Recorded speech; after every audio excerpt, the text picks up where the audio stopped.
안녕하십니까. 오늘 시편 26편입니다. 우리 같이 말씀을 나누겠습니다.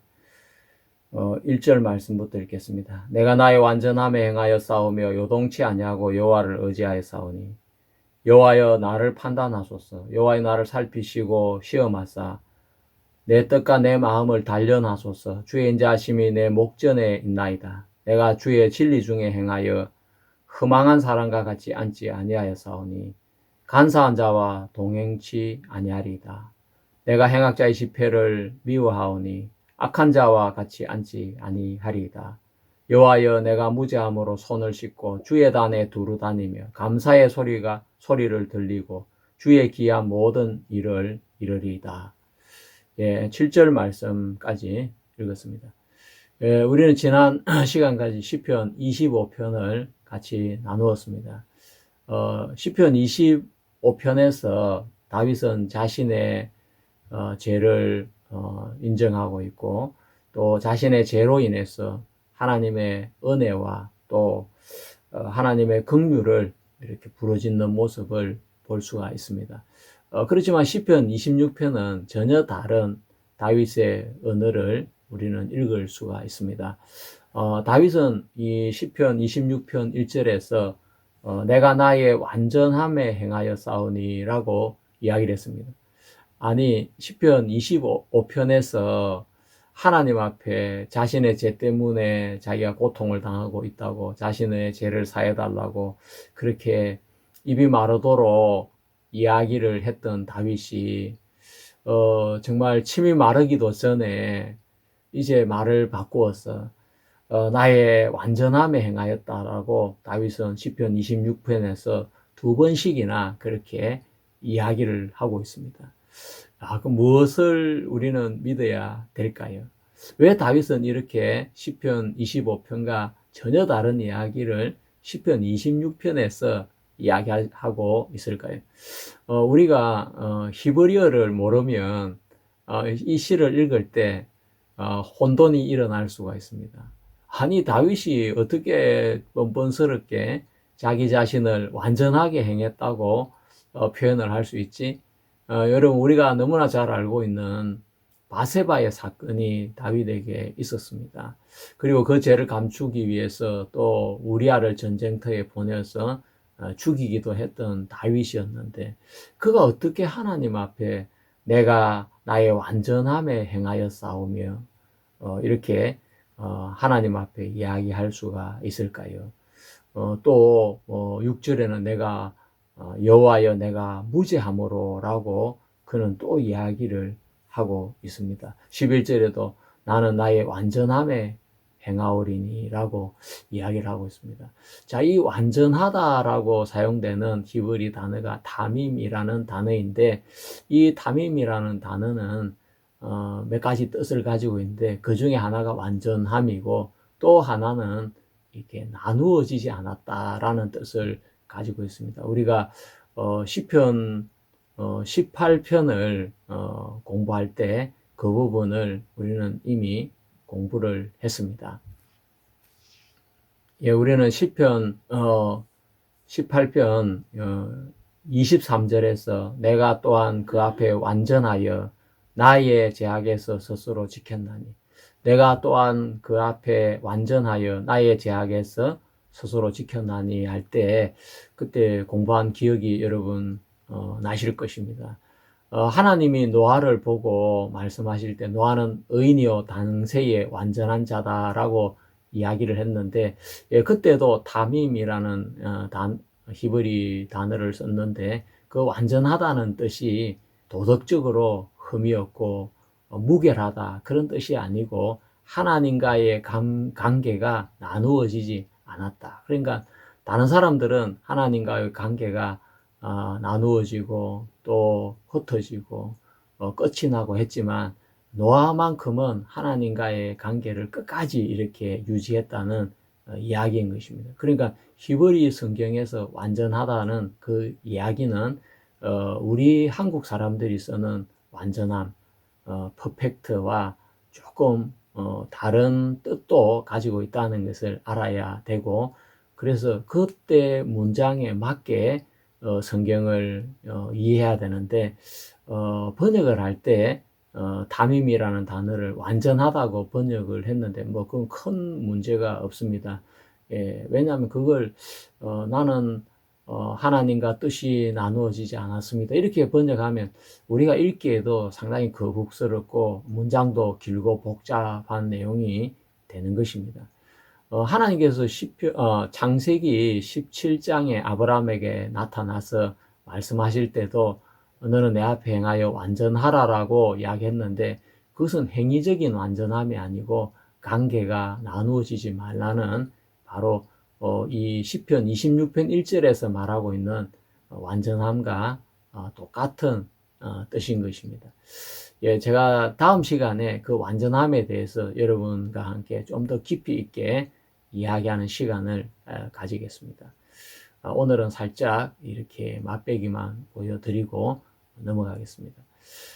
하나님을 전적으로 의지하고 흔들리지 않았다는 그 뜻을 강조하기 위해서 다윗은 자신을 하나님 앞에 완전하게 행했다라고 그는 주장을 하고 있습니다. 그는 하나님께 자신의 마음과 양심을 시험해 달라고 요청하고 있고 또 허망하고 간사한 자들과 어울리지 않았음을 밝히고 하나님의 진리 가운데 살았음을 주장하고 있습니다. 이는 다윗이 하나님 앞에서 당당하게 살았다는 고백으로 볼 수 있습니다.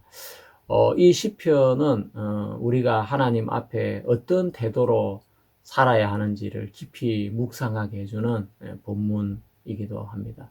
자, 우리가 시편 25편과 26편이 우리에게 알려주는 신앙의 길에 대해서 같이 생각하겠습니다.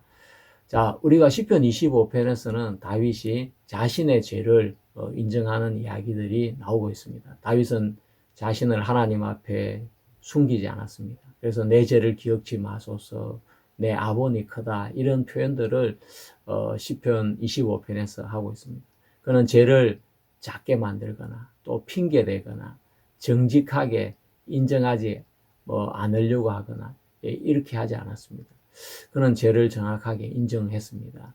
죄가 더한 곳에 은혜가 더한다고 하나님은 말씀을 했습니다. 그렇지만 시편 26편에서 그는 그 죄를 인정하고 죄악 속에 빠져 있지 아니하고 나는 완전함에 행하였다. 또 나는 무죄함으로 손을 씻고 나를 죄인과 함께 거두지 마소서라는 이런 표현들을 통해서 자신의 죄를 인정하고 있지만 자신은 결코 죄인이 아니라는 이야기를 해주고 있는 것입니다. 자, 사람들은 신앙을 하면서 자신이 잘못을 저지르거나 또 자신이 죄악을 행하게 될 때에 그때 자신의 신앙의 정체성이 흔들리고 또 무너지는 경우가 있습니다. 그래서 사람들은 나는 죄인입니다. 하나님, 나는 늘 부족합니다. 나는 어쩔 수 없습니다. 하면서 하나님이 우리 죄를 용서하셨고 의롭다 하셨음에도 불구하고 하나님이 의롭다 하신 그 자리를 떠나서 그냥 죄인의 자리에 정죄의 자리에 가서 머물러 버리는 경우가 있는 것입니다. 그렇지만 우리는 이 다윗의 시편을 읽어보면 다윗은 전혀 다른 이야기를 하고 있습니다. 나는 죄를 지은 건 사실이지만 나는 하나님 앞에 완전했습니다. 참 우리 한국말로는 참 이해가 안 가는 문장인데 죄를 지은 사람이 어떻게 완전할 수가 있습니까? 예, 그것은 하나님과의 관계가 끊어지지 않았다는 것입니다. 다윗은 나단 선지자가 왔을 때 그 선지자 입에서 나오는 말씀을 그대로 받아들였고 또 선지자가 하는 그 책망을 그대로 듣고 돌이켰던 것을 볼 수 있습니다. 죄는 지었지만 하나님과의 관계는 끊어지지 않았던 것을 볼 수 있습니다. 그래서 다윗은 이야기하기를 나를 죄인과 함께 내 생명을 살인자와 함께 거두지 마소서라고 이야기를 하고 있는 것입니다. 그것은 뭘 이야기합니까? 하나님, 나는 그런다고 내가 죄인은 아닙니다. 그런다고 나는 살인자는 아닙니다. 그는 분명히 살인을 했는데 그는 하나님 앞에 자기가 살인자가 아니라고 이야기를 하고 있고 그는 죄를 지었는데 하나님 앞에 자신은 죄인이 아니라고 이야기를 하고 있는 것입니다. 자, 우리는 여기서 신앙의 방향을 확인할 수 있습니다. 자, 성도들은 다윗과 같은 믿음과 담대함을 가져야 되는 것입니다. 자신의 죄를 인정은 하지만, 그렇지만 자신을 죄에 묶어두어서는 안 되는 것입니다. 그리고 하나님이 허락하신 죄 사함을 사실로 받아들이고 의인의 자리에 담대하게 서 있는 것이 바로 시편 25편과 시편 26편이 우리에게 말씀해주는 내용인 것입니다. 자, 우리가 성도들이 죄를 지었을 때 죄를 깊이 인정하고 고백하고, 그렇지만 성도들의 그 정체성은 바로 죄 사함의 새 언약 안에 머물러 있어야 되는 것입니다. 자, 어떤 아이가 죄를 지어서 집에서 쫓겨났다고 생각을 해 보겠습니다. 그 아이가 집에서 쫓겨났다고 그 집 자식이 아닌 자가 되겠습니까? 절대 그렇지 않습니다.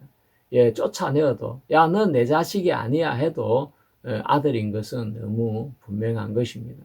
자, 그러듯이 다윗은 죄를 지은 건 분명한 사실이고 죄악 때문에 넘어지고 징계를 받은 것도 분명한 사실이지만, 그런다고 해서 그가 하나님의 자녀의 지위를 박탈당하거나 하나님이 세운 그 왕의 위치를 박탈당한 것은 절대 아니라는 것입니다. 그래서 다윗은 이야기를 하고 있습니다. 하나님, 나는 죄를 지었습니다. 그래서 내 죄가 중합니다. 그렇지만 나는 하나님과의 관계는 내가 끊어지지 않았습니다. 자, 그것이 뭐냐면 나의 완전함에 행하였습니다. 자, 여러분, 하나님, 나는 완전합니다 할 때 그 구약에서 나오는 이 담임이라는 단어, 하나님과의 관계가 틀어지지 않았습니다. 끊어지지 않았습니다. 예, 그런 의미를 가지고 있는 것입니다. 나는 나의 완전함에 행하였다. 이것은 교만이 아니고 하나님과의 관계가 여전히 견고하다는 표현인 것입니다. 자, 사람들은 이렇게 말을 해야 됩니다. 우리의 죄를 하나님 앞에 솔직하게 인정을 하고, 그렇지만 죄는 우리의 이름이 되어서는 안 되고 우리의 얼굴이 되어서도 안 되는 것입니다. 하나님, 나의 이름은 하나님의 언약을 믿는 언약의 사람입니다. 나는 새 언약의 사람이 되었습니다. 하나님, 나는 의로운 사람이 되었습니다. 하나님, 나는 의인이 되었습니다. 내가 죄를 지은 건 사실이지만 그런다고 해서 하나님과의 언약이 깨어진 건 아닙니다. 이것이 바로 믿는 자의 고백이고 신앙의 정체성인 것입니다. 그래서 우리는 시편 25편과 26편이 나란히 이렇게 붙어 있는 이것이 얼마나 놀라운 것인지 알 수가 없습니다. 죄는 인정하지만 정체성은 잃지 않는, 그것이 바로 시편 25편과 26편의 구조인 것입니다. 자, 어떤 사람들은 신앙을 한다고 하면서 자신의 죄를 본다든지 자신의 연약함을 본다든지 자신의 실수를 본다든지 하면 완전히 상황이 달라집니다. 그것을 변명하는 사람이 있는가 하면 또 어떤 사람은 아예 신앙이 통째로 무너져 버리는 경우가 있는 것입니다. 예, 정말 그 구원의 확신이 없는 사람일수록 자신의 연약함이나 실수나 죄악을 보면 하나님이 허락하신 그 제사함의 약속, 우리를 의롭다 하신 그 약속이 무너지는 경우를 많이 볼 수 있습니다. 자, 우리는 다윗처럼 이렇게 우리의 신앙을 지켜가야 됩니다. 우리의 죄를 인정하고 고백하고 또 하나님 앞에 나가서 하나님의 은혜를 구해야 되는 건 분명한 사실입니다. 그렇지만 그런다고 해서 정체성을 죄인에다가 두면 안 되는 것입니다. 자, 어떤 사람들이 이렇게 말합니다. 하나님, 저는 원래 이렇게 연약한 육체를 가지고 있습니다. 저는 이렇게 자주 넘어지는 사람입니다. 저는 이렇게 죄인입니다. 라고 말하는데 그 말은 겸손한 것처럼 들릴 줄 모르지만 그것은 다윗과 전혀 다른 신앙이고 성경과 전혀 다른 신앙인 것을 볼 수 있습니다. 우리가 시편 25편을 읽어보고 또 시편 26편을 읽어보면 우리가 어떤 방향으로 신앙을 해야 되는지를 알 수가 있는 것입니다. 시편 25편에 다윗은 자신의 죄를 깊이 인정을 하고 있습니다. 시편 25편에서 다윗은 결코 자신의 죄가 가볍다고 말하지 않았습니다.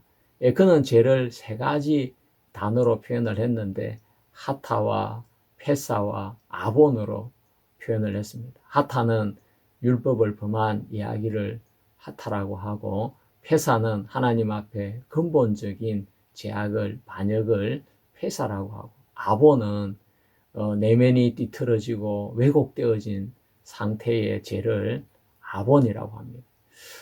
다윗은 자신의 죄악의 모습이 하타이고 패사이고 아본이라고 이야기를 하면서 내 아본이 크다라고 이야기를 했습니다. 그는 자신의 죄를 절대 합리화하거나 정당화하지 않았습니다. 그는 자신의 죄가 크다고 인정을 했습니다. 시편 25편을 살펴보면 시편 25편 7절에는 내 소시의 죄와 허물을 기억지 마시고 라고 했고, 또 시편 25편 11절에는 여호와여 나의 죄악이 중대하오니 주의 이름을 인하여 사하소서라고 했고, 또 시편 25편 18절에는 나의 공고와 환난을 보시고 내 모든 죄를 사하소서라고 했습니다. 시편 26편이 놀라운 것은 시편 25편 뒤에 바로 연결해서 나오기 때문에 더욱 그런 것입니다.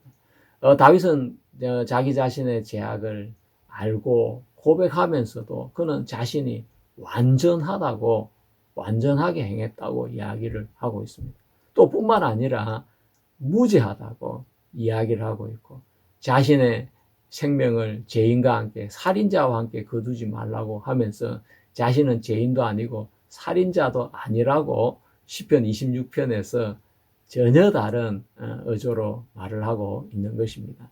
자, 시편 26편을 다시 한번 읽어 보겠습니다. 시편 26편 1절에 내가 나의 완전함에 행하여 싸우며, 어떻게 간음을 하고 살인을 저지른 사람이 이렇게 말할 수가 있을까요? 우리가 한국어로는 이해할 수 없지만 히브리어로는 얼마든지 이해할 수 있는 단어이고, 또 6절에 여호와여 내가 무죄함으로 손을 씻고, 자신을 무죄하다고 이야기를 하고 있습니다. 놀랍지 않습니까? 또 9절에는 내 영혼을 죄인과 함께 내 생명을 살인자와 함께 거두지 마소서. 하나님, 나는 죄인과 같이 있을 수 없고 살인자와 같이 있을 수 없습니다. 야, 너 간음했잖아. 너 살인을 저질렀잖아. 그렇지만 하나님께 제 죄를 용서해 주지 않았습니까? 그러면서 11절에 나는 나의 완전함에 행하오리니 라고 이야기를 하고 있는 것입니다. 우리가 잘못 도덕적인 관념을 가지고 들으면 다윗의 말이 오만한 말이고 위선적인 말처럼 들릴 줄 모르겠지만, 그것은 인간의 의를 기준으로 해서 볼 때 그렇고, 하나님의 의를 기준으로 해서 보면 다윗의 고백은 너무나 당연한 고백인 것입니다. 그는 하나님의 언약으로 왕이 되었고, 또 그가 죄를 짓고 나서 이렇게 나단 선지자가 와서 그 죄를 깨우쳐주고 지적했을 때, 내가 주께 죄를 범하였나이다 라고 그는 죄를 인정을 했습니다. 그때 나단 선지자가 하나님의 입술로 나단의 입술로 하나님 말씀을 전하셨는데, 하나님께서 당신의 죄를 사하셨다라고 이야기를 했습니다. 그는 하나님이 자신의 죄를 사했다고 하는데 어떻게 또 죄인이라고 말할 수가 있겠습니까?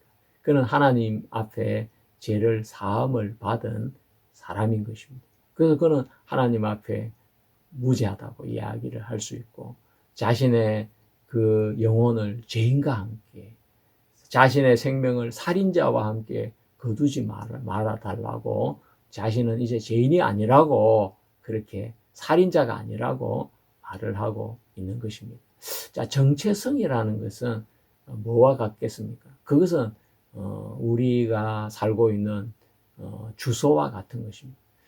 저는 정읍에 살고 있는데 제 집 주소는 제 아파트로 되어져 있습니다. 제가 정읍에 살고 있으면서 제 집 주소를 써야 되는데 하나는 정읍 주소를 쓰고 하나는 예를 들어서 뭐 전주 주소를 썼다. 그러면 저한테 편지를 붙일 때 어디로 붙여야 되겠습니까? 예, 제 주소는 한 군데로 정해져야 되는 것입니다. 그러면 신앙을 하는 사람의 정체성이라는 것은 이렇게 정해져 있는 그 어떤 위치를 이야기하는 것입니다.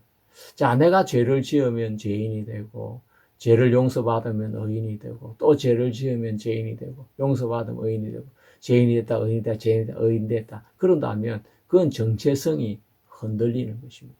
다윗은 전혀 그렇게 하지 않았습니다.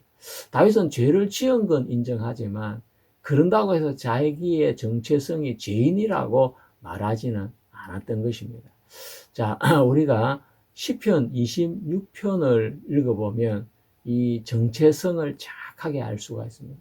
자, 사람들은 자기가 중대한 죄를 저질렀을 때 그 죄를 보면서 자신을 생각하게 되고, 나는 내가 의인이라 하기에는 너무 그래. 그래서 나는 구원을 받았지만 죄인이야. 나는 용서를 받았지만 죄인이야. 나는 의인이지만 죄인이야 하면서 죄인이라는 말을 서슴지 않고 사용을 하게 되는 것입니다. 다윗은 그렇게 말하지 않았습니다. 다윗은 시편 25편에서는 자신의 죄를 인정하고 있지만 자신을 그런다고 죄인이라고 한마디도 말씀을 하지 않았습니다. 그리고 시편 26편에서는 아예 노골적으로 내 영혼을 죄인과 함께, 내 생명을 살인자와 함께 거두지 마소서라고 이야기를 하고 있습니다. 나는 살인자가 아닙니다. 나는 죄인이 아닙니다. 라는 강한 어조인 것입니다. 그리고 나는 무죄합니다. 나는 완전함에 행했습니다. 라고 다윗은 고백을 하고 있는 것입니다. 자, 이것이 바로 신앙을 하는 사람의 정체성인 것을 알 수 있습니다. 자, 여러분, 우리가 시편 25편만 읽어보면, 이렇게 다윗도 죄를 지었구나. 다윗 죄 때문에 괴로워했구나. 다윗도 하나님 앞에 죄를 사해달라고 그렇게 은혜를 구했구나. 우리하고 똑같네. 근데 시편 26편 읽어보면 26편하고도 여러분 마음이 똑같아야 되는 것입니다. 하나님, 나는 완전하게 행했습니다. 나는 무죄합니다. 하나님, 내 영혼을 죄인과 함께, 내 생명을 살인자와 함께 거두지 마소서. 이것이 바로 나는 죄인이 아닙니다. 나는 죄를 지었지만 죄인이 아닙니다. 나는 죄를 지었지만 살인자가 아닙니다. 라고 이렇게 이야기하고 있는 것입니다. 그것은 바로 로마서 7장에서 죄 때문에 괴로워하고 고통하고 오라 나는 공고한 사람이로다라고 이 사망의 몸에서 누가 나를 건져내려라고 이야기했던 바울이 로마서 8장에 넘어가서는 그러므로 이제 그리스도 예수 안에 있는 자에게는 결코 정죄함이 없나니라고 이야기하고 있습니다. 로마서 7장이 죄에 대한 인식이고 죄에 대한 고통이라 한다면 로마서 8장은 정죄함에서 벗어난 죄사함을 받고 하나님의 언약 안에 머물러 있는 구원받은 성도의 고백과 같은 것입니다.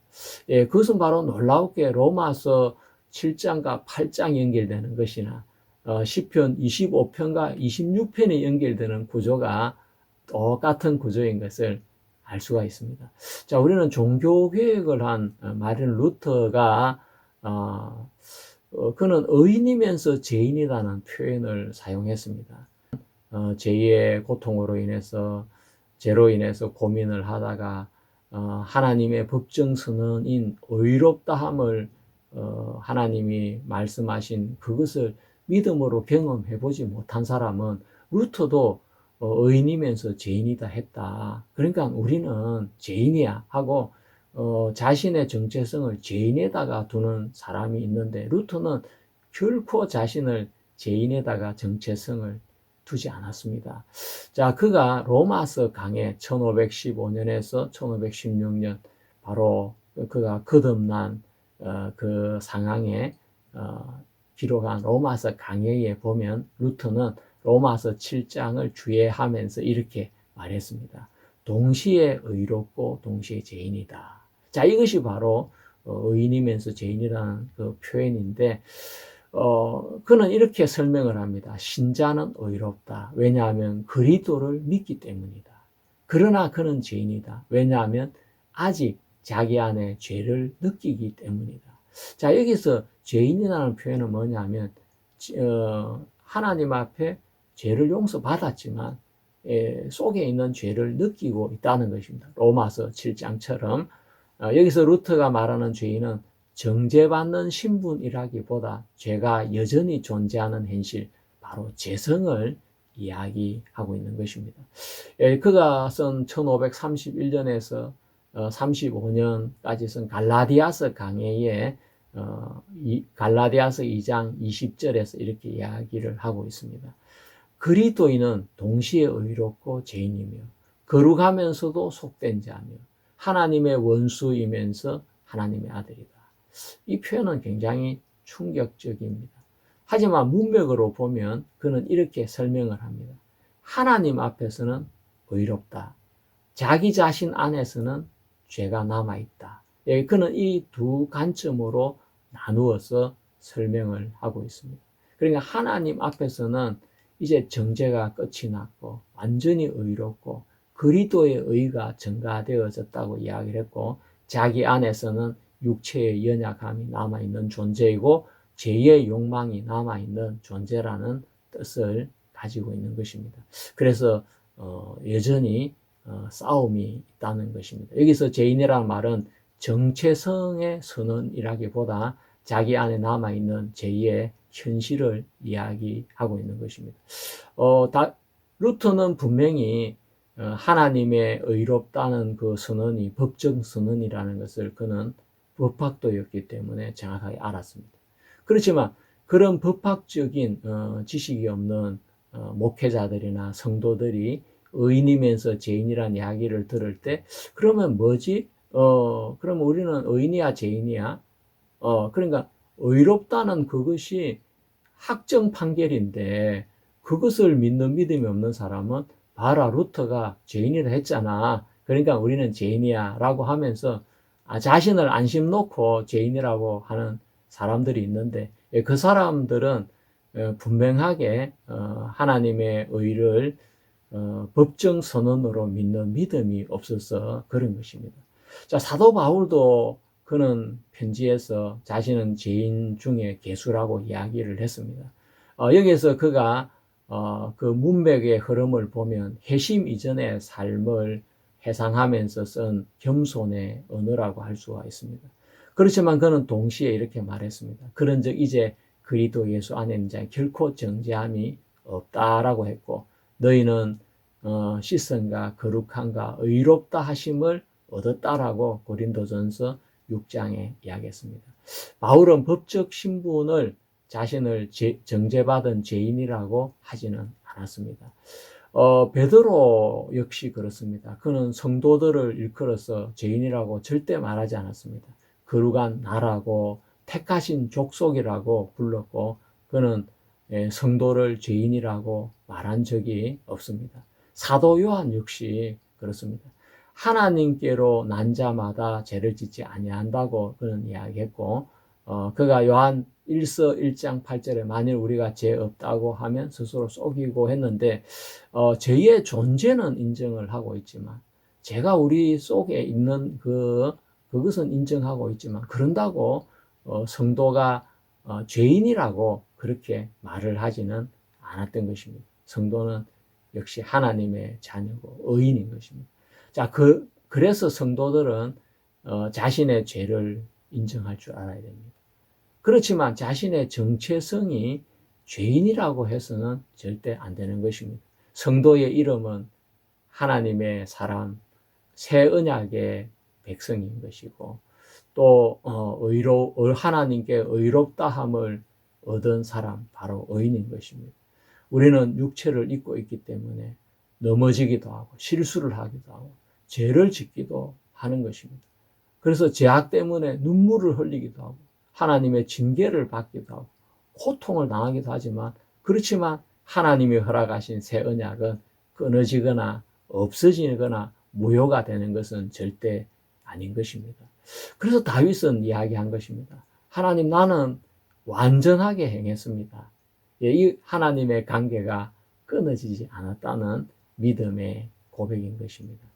야, 여러분께서도 여러분의 잘못이 보일 때, 여러분의 허물이나 여러분의 연약함이 보일 때 그것을 인정하십시오.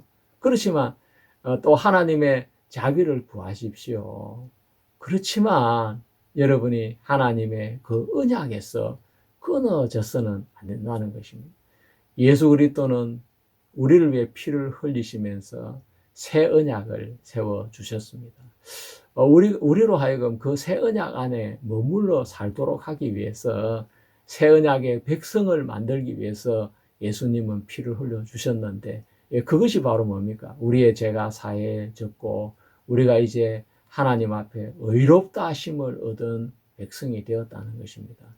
그 언약 안에 서 있는 우리가 우리의 허물이나 연약함을 보고 우리를 죄인이라고 한다면 그것은 언약을 버린 사람이 되는 것입니다. 다윗은 자신의 죄를 인정했지만 자신을 죄인이 아니다, 살인자가 아니다, 자기는 무죄하다, 자기는 하나님 앞에 완전하게 행했다고 이야기하고 있는 것입니다.